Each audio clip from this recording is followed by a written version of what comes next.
Você imagina, cartão amarelo, contusão, tudo isso, várias competições, ele ter Pedro, Cebolinha, que voltou a jogar direito, o Gabriel e o Bruno Henrique. Caramba, O Tite que falou, né? Quando eu errar, eu vou acertar. São poucos treinadores que têm opções como essa, né?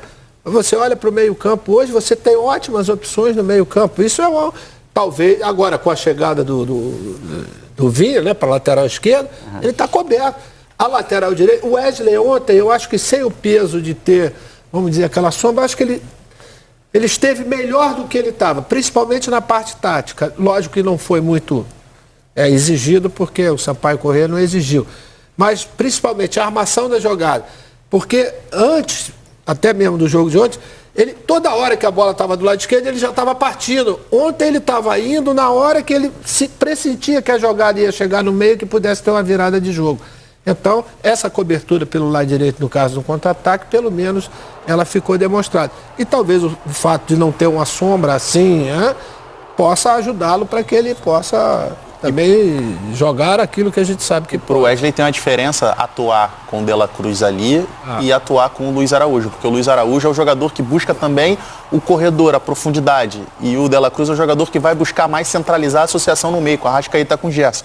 Então isso naturalmente vai criar o espaço para ele. Assim, a atuação dos dois, tanto do Bruno quanto do Gabriel, foram boas atuações, acho que não o suficiente para tirar a titularidade de Pedro, do Cebolinha nesse momento, mas acho que foram importantes para sinalização e até para eles mesmos, principalmente o caso do Gabriel, né, que não fazia gol com bola rolando já há algum tempo. O lance do gol que o Maestro citou, na minha opinião, o Gabriel, em termos de observação de espaço e ataque em profundidade, ele é o melhor jogador do futebol brasileiro. Ninguém tem essa leitura e essa capacidade de fazer o que chama do facão, né?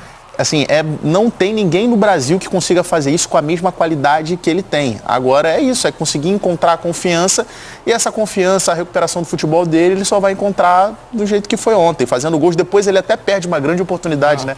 O Arrascaeta deixa ele na cara do gol, ele acaba falhando, mas assim, é animador, e acho que não só pro jogador, pro Tite. A do De La Cruz lá pelo lado direito.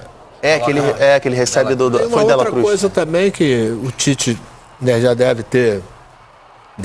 certamente observou, que antes que a gente viu, que mesmo jogando contra uma equipe que não tem um potencial ofensivo grande, a perda da bola, você olhava sempre que atrás da linha da bola você tinha pelo menos 7 jogadores, né? Que é o que os treinadores acham ideal para que você possa, né, combater o adversário sem correr muito perigo. Esse é talvez uma evolução em relação ao Flamengo Acho que o Tite deve ter pensado o seguinte: vem cá, rapaziada, vamos jogar 30 minutos, vamos jogar o tempo que der, mas pelo menos 30 minutos na intensidade que a gente quer, no modelo que a gente quer, do jeito que a gente quer, depois a gente administra. E o Flamengo conseguiu fazer isso. Depois o jogo desaba e aí a partida... Mas é normal, né? O calor que estava, início de temporada, tudo isso... Mas você vai evoluindo, né, Maestro? Você faz meia hora do que eu quero, depois vai para 40 minutos, depois você vai evoluindo. Essa é a temporada, você vai construindo a temporada. Eu acho que esses detalhes, entendeu? Principalmente de parte tática. O que não funcionou naqueles 2 meses e meio que o Tite teve aqui? Ele deve ter sentado com a comissão, isso não funcionou, então a gente vai ter que melhorar. Isso parecia um erro na cabeça do Tite no começo, né? Mas eu vou chegar lá no meio da temporada... Os times dele, os times você pode pegar todos os times, inclusive a seleção brasileira. Quando levava um contra-ataque, ele ficava louco da vida. Sim. Isso não faz parte. Não, mas eu falo dele chegar mais cedo. Ele assumiu para dirigir o Flamengo no meio da temporada. Ele assumiu para facilitar a vida dele nesse ano mesmo. Mas isso aí, em princípio, parecia uma coisa ruim. Ele não queria isso, não era bom. Mas acho que pode ter sido o pulo do gato para o trabalho dele. Sem dúvida. E ainda tinha um desafio em curso que era classificar o time para a Libertadores. E já ter a bagagem que ele tem do ano passado. O conhecimento do elenco, claro. E ele entrou pressionado, né? A verdade foi essa. Porque quando chega um treinador de seleção brasileira para dirigir o Flamengo precisando se classificar para a Libertadores, ele estava pressionado. E a gente via a tensão que estava existindo até chegar no momento que conseguiu a vaga e a coisa deu uma relaxada. Aqui, né? Porque se o Botafogo ganha do Inter na última rodada, o Flamengo estaria fora direto da fase de grupos da Libertadores, para vocês verem como não era uma tarefa tão simples, dado o que vinha sendo o Flamengo no Brasileiro. Ele ganhou uma pilha de título também, num dado momento. Você achava que o Flamengo pudesse ser o clube que iria ameaçar, o time que iria ameaçar o Botafogo? Sim. Estava aqui refletindo, muita gente tem debatido sobre qual é o time ideal do Flamengo, e o jogo de ontem foi mais um capítulo para acender esse debate. Fiquei refletindo sobre isso, gravei meu editorial para o GE, inclusive a respeito desse assunto. Não existe uma receita que sirva para todos os times e elencos do mundo. Cada elenco, cada time tem a sua realidade. Eu acho que a maior parte dos times do futebol mundial, dos grandes times, tem um time titular. O City, por exemplo, é um caso à parte. Considero que o City tem ali uns 7 jogadores que são titulares. Se você pegar, por exemplo, a final da Liga dos Campeões do ano passado, o Walker não jogou na lateral direita. E ele é considerado um titular. O Guardiola fez uma mudança. O Julián Álvares, às vezes, não joga. Né? Nem sempre é titular. Muitas vezes ele é banco da equipe. O Grealish, o Foden, a mesma coisa. Mas tem jogadores que você, tipo o De Bruyne, o Haaland, o Bernardo, o Rodri, eles são titulares, eles vão jogar. O Gvardiol já jogou na lateral esquerda, já jogou o Ake, o Ederson é outro titular, claro, do City. Então até o City, porque tem um elenco com muitas sombras, ele não tem 11 ideais, ele tem uma base e o Guardiola vai fazendo ajustes nessa base. Eu opino que a situação do Flamengo é similar, porque nenhum outro time aqui no futebol sul-americano tem as condições que o Flamengo tem em quantidade de jogador por posição. Então, por exemplo, na lateral direita, acho que não tem nenhuma sumidade, né? Nenhuma sumidade ali, acho que pelo menos ainda não chegou. Eu acho a posição mais em aberto no Flamengo hoje. E acho até que o Wesley está em vantagem. Acho que na esquerda também. A esquerda também é... Hoje, na zaga, se o Léo Ortiz vier, a situação pode mudar. Na zaga, eu só vejo o Davi Luiz como sombra. E é uma baita sombra para Léo Pereira e Fabrício Bruno. Na esquerda, considero que o Vinha e o Ayrton Lucas são jogadores de altíssimo nível, cara. Quem jogar ali tá de bom tamanho. É que eles oferecem coisas tão diferentes que eles são opções por razões absolutamente diferentes. E o Tite pode, inclusive, com esse elenco, adaptar o Flamengo de acordo com o adversário. Pode até fazer um esquema que um dia contemple, em determinada situação, jogar em Vinha e Ayrton Lucas no time. Na posição que hoje o Pulgar está soberano, hoje ele é soberano, está jogando muito bem. Nem sempre foi assim. O Alan mostrou um futebol no Galo que motivou o Flamengo a pagar mais de 40 milhões de reais pelo Alan. Se ele voltar a jogar aquela bola, ele pode colocar uma interrogação no Tite nessa posição. Thiago Maia ainda está nessa fila? Então, o Thiago Maia, como ele não foi para a pré-temporada nos Estados Unidos, e aparentemente está fora dos planos, né? Não foi nem relacionado ontem, ele jogou sábado só com a garotada, a gente não coloca ele, mas poderia ser uma sombra ao Gerson. Não considero o Vitor Hugo uma sombra ao Gerson, mas, por exemplo, o De La Cruz é um jogador que pode fazer a função do Gerson. O Alan de esquerda. A do Gerson é do Arrascaeta. O próprio Alan, exatamente. Se o De La Cruz sair da função que hoje ele ocupa, o Luiz Araújo é um atleta que ganha força. Ou até o Bruno Henrique, que já jogou com o Tite ali de ponta direita. Até o Gerson ali. Você vê que o Arrascaeta a gente não colocou sombra, porque ele é um jogador único nesse elenco do Flamengo. Aliás, em qualquer elenco do futebol brasileiro. O De La Cruz é a carta para ele. Concordo. O De La Cruz poderia, na ausência do Arrascaeta, ser o jogador que melhor faz a função do uruguaio. Cebolinha ou Bruno Henrique, existe uma escalação que seja certa? Eu acho que não, cara. São dois jogadores de nível próximo. Hoje o Cebolinha está na frente, o Bruno Henrique já esteve na frente. E eu acho que o ideal é promover a competição mesmo entre os dois. Eu e o Tite, ou o Tite e eu, melhor dizendo, consideramos o Pedro superior ao Gabigol, isso está claro. Mas, cara, uma sombra como a do Gabigol, se o Pedro não estiver voando, ele perde a posição no time. Né? Então eu acho que o ideal talvez seja o Flamengo não ter os 11 ideais. Não, o problema maior eu acho que é cultural nossa, né? O torcedor ele gosta de saber do goleiro ao ponto esquerdo, né? Essa história do City, isso vale muito na Europa. Porque no dia que o cara me tirou e falou assim, na Copa Itália, eu tinha acabado de chegar e falou, tu vai ficar aqui, vai entrar. Eu falei, como assim, mister? Eu vim para jogar. Ele falou, não, tu vai ficar aqui hoje. Eu falei, como isso? Eu não estava acostumado com esse negócio, né? E eu acho que isso na Europa é a coisa mais normal que existe, entendeu? O City é lógico pela quantidade de jogadores. Mas naquele campinho que a gente viu ali, você tem pelo menos 6 jogadores que o Tite vai manter a sua base. Bota o campinho. Você vai ter, não falo nem do goleiro, você tem Fabrício Bruno e Léo Pereira. E se chegar o Léo Ortiz? Aí ele pode mudar, né? É por isso que eu falei anteriormente da questão de você administrar esse elenco, entendeu? Quer dizer, Gerson e Pulgar e Arrascaeta. Essa trinca juntamente com o De La Cruz. Esse quarteto aqui, eu acho que não vai ser desfeito. Esses caras vão ter que jogar de alguma forma, entendeu? O Pedro é outro que está numa vantagem com o Gabriel. O Cebolinha eu já não sei se realmente ele vai optar por Cebolinha como titular. Com o Bruno Henrique recuperando sua forma, depois de tudo aquilo ali. Pelo menos 6, 7 jogadores vão ter.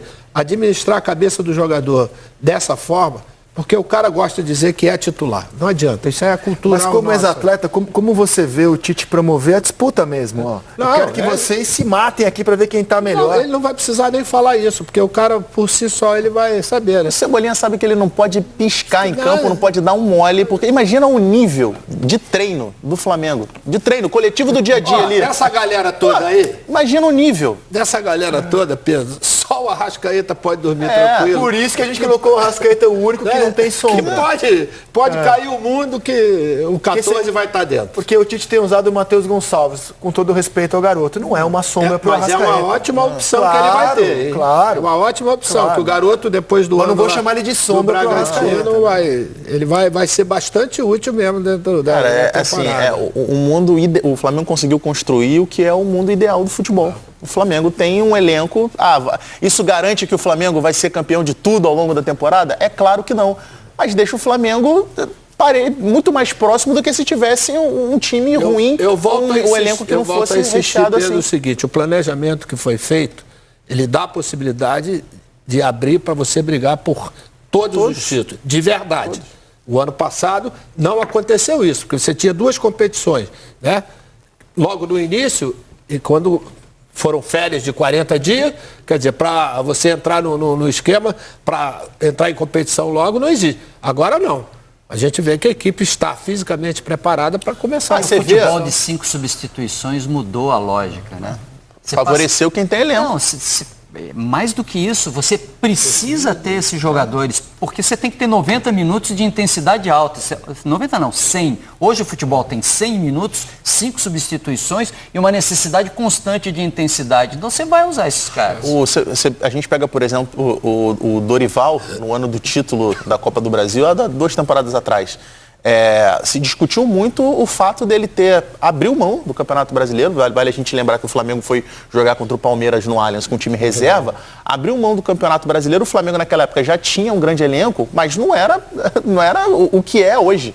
Se de repente o Flamengo tivesse as possibilidades que tem hoje, era um jogo em que a gente não daria pra gente falar que o Flamengo abriu mão do Campeonato Brasileiro. Time titular, porque como time titular, eu acho que o de 19 vai ser difícil de ser batido. O time titular, que tá todo mundo voando ali, Rafinha voando, Felipe Luiz voando, Rodrigo Caio voando, Pablo Mari voando. O time de 19 titular era realmente uma máquina muito azeitada. Mas em termos de elenco, essa me parece a melhor versão do Flamengo. Mas aí eu acho que a gente vai ter que aguardar a temporada, porque eu acho que em termos de potencial, de qualidade técnica, esse time tem condição de bater até o de 2019. Ainda não dá pra saber, né? A gente vai ter que aguardar. De elenco eu já afirmo que o Flamengo larga com o seu melhor grupo de 19 pra cá, tranquilo. A final do Mundial contra o Liverpool. Mas tá muito longe da química do time de 19. Foi o que eu falei. Você falou, mas eu queria até ressaltar uma outra coisa. Eu ainda não vi essa química em campo. Mas... Nem eu, claro que não. Muito... Não. E em 19 também só foi surgir no meio do ano. O Flamengo até agora, nesse ciclo Tite, está construindo alguma coisa que a gente acha que vai ser muito legal. Mas a gente ainda tem vários indícios de que tem problema demais. A frente de área, passagem de lateral, momento técnico dos caras de lado de campo, até quando o Cebolinha aguenta, até quando o Luiz Araújo segura uma onda de entrar e dar sustentação. Pedro ou Gabigol, depende de que tipo de encaixe. O time do Flamengo tem muita interrogação. Não, eu acho que esse time pode até ganhar tudo, mas jogar o futebol que se jogou em 19... acho que dificilmente vai acontecer. Não dá pra o que aconteceu em 2019, foi um ano mágico, que as coisas se encaixaram individualmente, coletivamente, demorou um pouquinho com a chegada do Jorge Jesus. Esse elenco pode ganhar tudo, mas jogar aquele futebol que encantou em 2019, eu acho bastante difícil. Outra coisa também, hoje há mais adversários fortes do que havia em 19. Você tem um Galo fortíssimo, o Palmeiras do Abel e o Fluminense do Diniz. São times que... Você não bota o São Paulo nessa... Acho São Paulo ainda um pouco abaixo, mas... Eu botaria o São Paulo nessa... derrotou o Flamengo ano passado na final do Campeonato Brasileiro. E o Palmeiras. A questão de elenco, a gente vai lembrar a final do Mundial. O Flamengo fez uma partida competitiva contra o Liverpool, na prorrogação entrou o Lincoln. O Lincoln estava em campo contra o Van Dijk lá, imagina hoje a situação. Essa temporada é muito boa. Cara, você tem o Bahia que vem com time bom, o Atlético Paranaense está se montando, Grêmio Internacional. Porra, que isso. Assim, você tem muito mais adversários do que o Flamengo. Fortaleza que não para de entregar. Porra, sensacional. Tanto que o time que mais se aproximou no brasileiro do Flamengo 19 foi o Santos do Sampaoli. O Grêmio eu tô com uma pulga atrás da orelha. O Grêmio? Já a gente fala do Grêmio. Bom, vou mostrar como ele utilizou esse elenco e promoveu as disputas no jogo de ontem em Belém do Pará. A escalação inicial tinha Rossi, Wesley, Davi Luiz, Léo Pereira e Ayrton Lucas. No meio-campo, Gerson e o Pulgar, De La Cruz, Arrascaeta, Bruno Henrique e Gabriel. Foi a escalação dele inicial. Aí ele promoveu as seguintes alterações no intervalo. Saiu o Pulgar, entrou o Alan. Saiu o Gerson, entrou o Luiz Araújo. Aos 24 do segundo tempo, saiu De La Cruz, entrou o Rian Lucas. Depois saiu o Ayrton Lucas, entrou o Varela. E no finzinho do jogo, 45 do segundo tempo, ele segurou o Arrascaeta até 45 do segundo tempo, hein? Me chamou a atenção isso. Saiu o Arrasca, entrou o Matheus Gonçalves. Isso quer dizer que o Arrasca deve estar bem fisicamente, né? O Bruno e o Gabriel jogaram os 90 minutos. Eu acho que teve, em relação ao Arrascaeta também... E o segundo tempo ficou assim o time, né? Rossi, Wesley, Davi Luiz, Léo Pereira, Ayrton Lucas, Alan, De La Cruz, Arrascaeta, Bruno Henrique, Gabriel, Luiz Araújo. Você vê que ele mexe no time e olha como fica forte. Já tem uma outra formatação a equipe. Mas eu acho que ele fez com a Arrascaeta até a percepção do cara experiente. Ele esperou até o final para quê? Para dar passarela, como chamam os italianos, para o jogador que tem hoje mais moral com a torcida. Então ele esperou. Do jeito que ele saiu ovacionado ontem, eu acho que é até um prêmio para o próprio Arrascaeta. E eu acho que o lado físico dele, eu acho que foi uma demonstração que realmente ele vai poder render muito mais. Me surpreendeu até pelo domingo clássico, tem Vasco, e o Arrascaeta é titular. Eu falei, cara, então o Arrascaeta tá realmente recuperado. Jogou 90 minutos na quarta-feira e vai jogar domingo, Quinta, sexta, sábado, domingo à noite. Num campo que parecia pesado, inclusive. Não parecia um campo, né? Mas como a gente gostaria que tivesse. Tem praticamente 4 dias, né? Quinta, sexta, sábado, porque o do jogo é 7 horas da noite no domingo, quer dizer. Sim.